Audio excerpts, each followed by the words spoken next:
ঈদ মোবারক, ঈদ মোবারক, ঈদ মোবারক, মনে ঈদ মোবারক,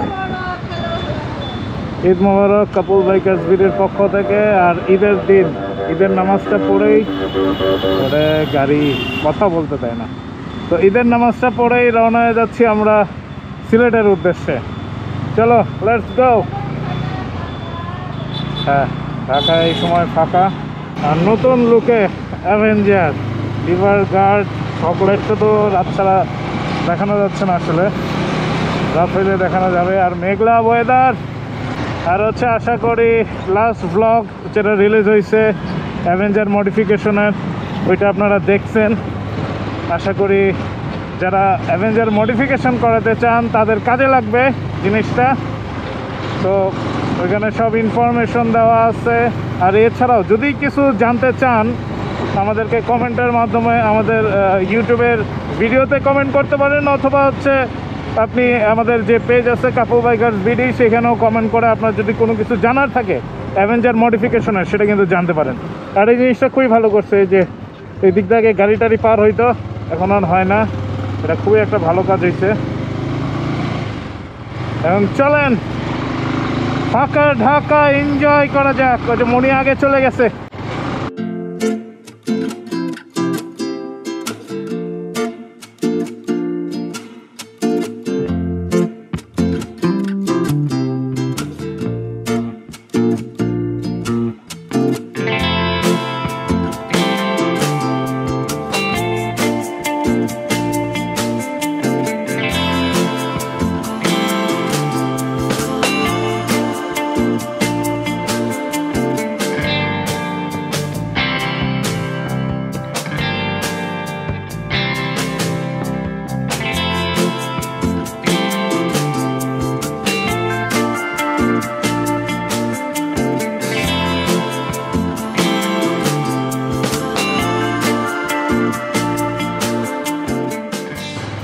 কাঞ্চন ব্রিজ দিয়ে মনে করেন এই রাস্তাটা এই প্রথম এতটা ফাঁকা পাইলাম, শুধু ঈদের দিন দেখে এতটা ফাঁকা।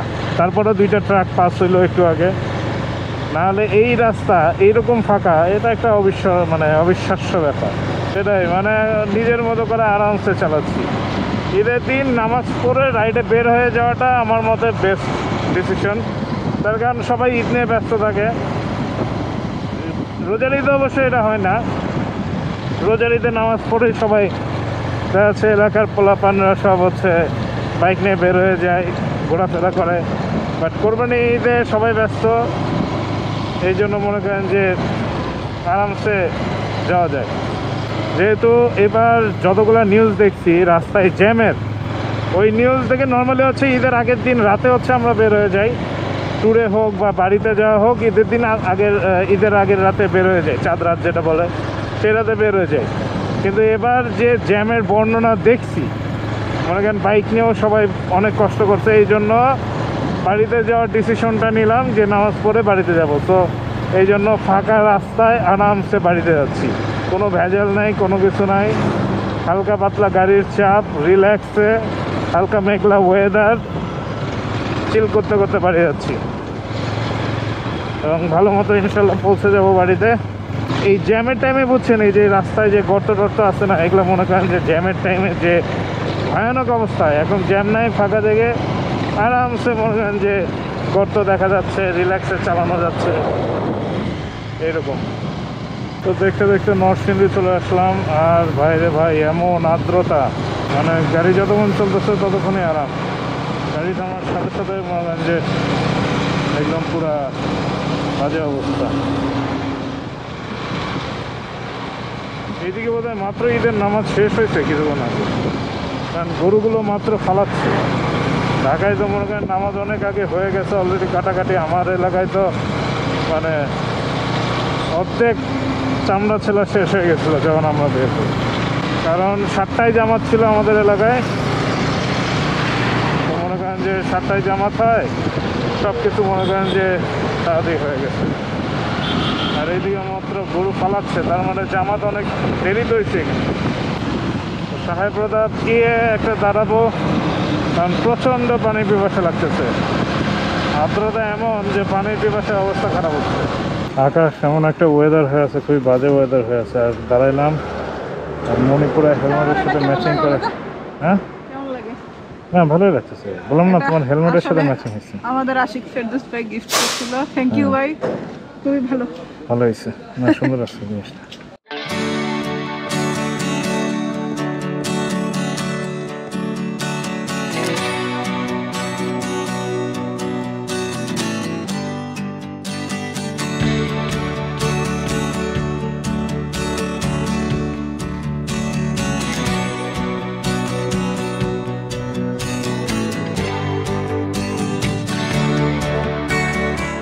তো অবশেষে হবিগঞ্জে পৌঁছালাম। হবিগঞ্জে পৌঁছানো মানে মাত্র অর্ধেক রাস্তা আসছি। আর এইদিকে এসে মনে হচ্ছে যে একটু ঈদ আমেজ, রাস্তা ফাঁকা ফাঁকা, রাস্তা একটু ভরা ভরা লাগতেছে। রাস্তা যদিও দেখলেন ফাঁকাই ছিল,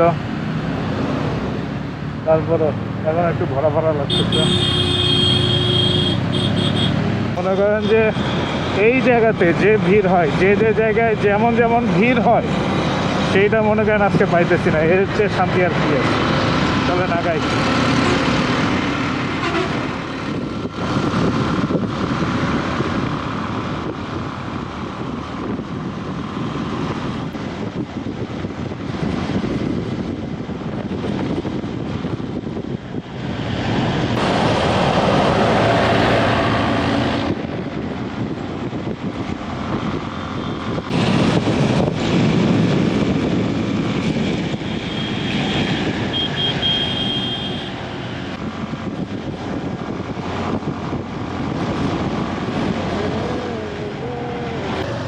যখন সিলেটের এলাকায় ঢুকবেন তখন এই যে এরকম বিশাল বিশাল পাহাড়ি গাছ পাবেন।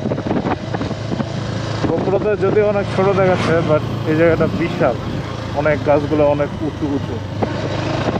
আর হবিগঞ্জ সহজে শেষ হয়। হবিগঞ্জ সদরে এখনও আসিনি আমরা, কারণ রাস্তাটা অনেক লম্বা। আর এই যে ফাঁকা ফাঁকা বলতেছি না, যে ফাঁকা ফাঁকা হওয়ার একটা সমস্যা আছে। এই যে দেখেন প্রাইভেট কার আর সাইকেলে মেনে দিচ্ছে ফাঁকা ফাঁকা, বেশি ফাঁকা হলে যা হয় আর কি।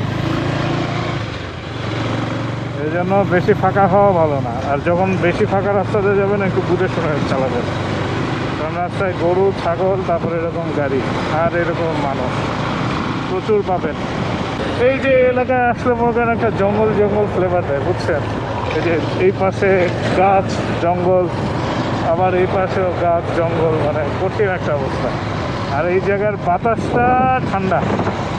এখানে প্রচুর লাল মাটির পাহাড় আছে। এখানে মনে বললো কমিউনিকেটরে। তো আমরা হচ্ছে ইনশাল্লাহ আগামীকালকে হোক বা পরশু দিন হোক, ঈদের ছুটিতে যেহেতু বাড়িতে আসছি, তো সিলেটে যেহেতু আসছি, শ্রীমঙ্গল তো বাড়ির পাশে আসছি নগর, তো আগামীকালকে হোক পরশু দিন হোক এই বন্ধের মধ্যে আমরা শ্রীমঙ্গল একটা ডে ট্যুর দিয়ে দেবো। এখন বাসার বেশি দূর না, বাসার 30-35 কিলো আছে। চলে আসছি কাছাকাছি, বাট খুব টায়ার্ড লাগতেছিল, চাটা খাওয়া দরকার, কারণ কয়েকদিন ধরে খুবই ধকল যাচ্ছে। এই জন্য চা খাইতে দাঁড়াইলাম, চাটা খাবো, চাটা খেয়ে রওনা হবো।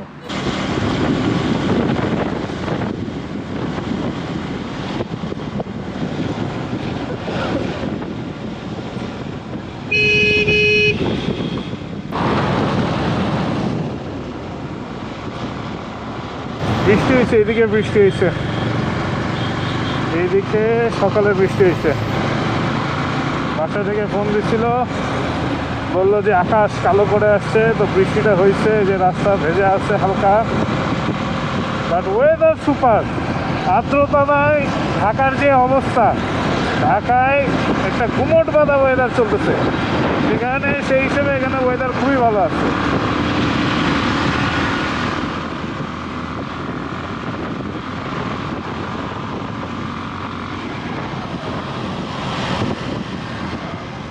আছে না যে ঢাকায় হয়েছে যে বাতাস খাচ্ছি, কিন্তু আর্দ্রতার ঠেলায় মনে করেন যে গা একদম আঠা আঠা হয়ে আছে, ঘামা ঘামা একটা ভাব। বাট এইখানে ওয়েদার পুরো ঠান্ডা। আমার অলরেডি নাক বন্ধ হয়ে গেছে, আমি এই যে গ্লাসটা খুলে যে কথা বলতেছি, আমার অলরেডি নাক বন্ধ হয়ে যাচ্ছে ঠান্ডায়।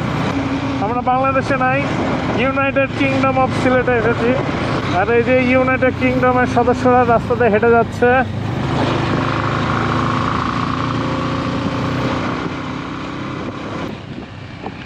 এই যে দেখেন, এইদিকে ছাগল, এইদিকে হাঁস। ও নো, কি করছো তোমরা এসব রাস্তায়?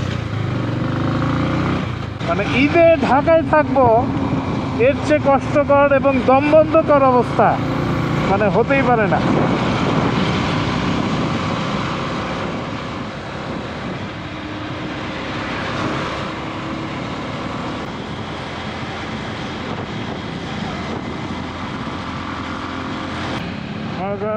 দেশি লন্ডনে এক টুকরো বাংলা বাজার, জায়গার নামই হচ্ছে বাংলা বাজার।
তা মনে বলো, ঢাকার এই বিচ্ছিরি গরম ওয়েদার ছেড়ে এরকম ঠান্ডা প্রকৃতিতে এসে কেমন লাগতেছে?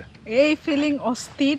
এই আমি বলবো এই ঈদে যারা অনেকেই ট্যুরে যাচ্ছে, সো যারা হচ্ছে সিলেট বাছাই করছে, বলবো একটা বেস্ট জায়গা বাছাই করছেন, কারণ এখানের ওয়েদার এখন এত ঠান্ডা, এত আরাম। মনে করেন ঢাকায়ও বাতাস আছে, কিন্তু ওই বাতাসে আর্দ্রতা আছে, মানে কেমন, মানে বাতাসও আছে, আবার শরীরও ঘামতেছে, আঠা আঠা হয়ে যাচ্ছে, কেমন জানি একটা অবস্থা। কিন্তু এখানে আসার পর হচ্ছে শীতল হাওয়া, শীতল বাতাস, আহ কি ঠান্ডা, কি শান্তি, এত শান্তি এটা বলে বোঝানো যাবে না। আর মানে আপনারা তো অলরেডি দেখছেনই, আবার একটু দেখাইতে পারো, এত সুন্দর একটা জায়গা, সবুজে ঘেরা, সবুজে রাস্তা পুরো সবুজ। হ্যাঁ, এইদিকে রাস্তা হচ্ছে দুই দিকে সবুজ, আবার দুই দিকে পানি হয়েছে, মানে দেখতে আমরা এখানে দাঁড়াইছি মানে একটা নিঃশ্বাস নেওয়ার জন্য, এত এত ভালো লাগতেছে, এটা বোঝানোর মতো না, অস্থির ফিলিং। আর এই যে আমাদের অ্যাভেঞ্জার, তার নতুন লুকে কঠিন প্রথম ট্যুরে বেরোইছে অ্যাভেঞ্জার, হেভি লাগতেছে অ্যাভেঞ্জারটাকে। সো কঠিন একটা ট্যুরে বেরোইছি আমরা, কারণ ঈদে ঢাকায় মানে বসে থাকবো এটা মানে মানতেই কেমন জানি লাগে। এই জন্য হচ্ছে ঈদে বের হয়ে গেছি, আমরা ঘুরতে আসছি। এবং আমরা আমাদের টাইমিংটা বেস্ট টাইম হচ্ছে আমরা বাছাই করছি, কারণ আমরা যদি গতকালকে আসতাম তাহলে মনে করেন যে জ্যামে তারপরে গাড়ির চাপে অবস্থা খারাপ হয়ে যেত। এমন একটা টাইম বাছাই করছি যে ঈদ নামাজ থেকে আসছে, আমরা মানে আমি মোটামুটি সব রেডি করে রাখছি, ও এসে সব কিছু পরে অল্প একটু হালকা নাস্তা করছি আমরা, করে হচ্ছে আমরা বের হয়ে পড়ছি। তো ঢাকাও ফাঁকা ছিল, পুরো রাস্তা ফাঁকা ছিল। যদি অবশ্য আরেকটু দেরি করতাম তাহলে ঢাকাতে অনেক জ্যাম হয়ে যেত, কারণ গরু কাটাকাটি করে মানুষ বের হয়ে যেত। তো আমরা টাইমিংটা এত সুন্দর ছিল, যার ফলে আমরা পুরাটা রাস্তা যেমন এনজয় করছি, এখন পর্যন্ত আমরা এনজয়ের উপরেই আছি। সেটাই।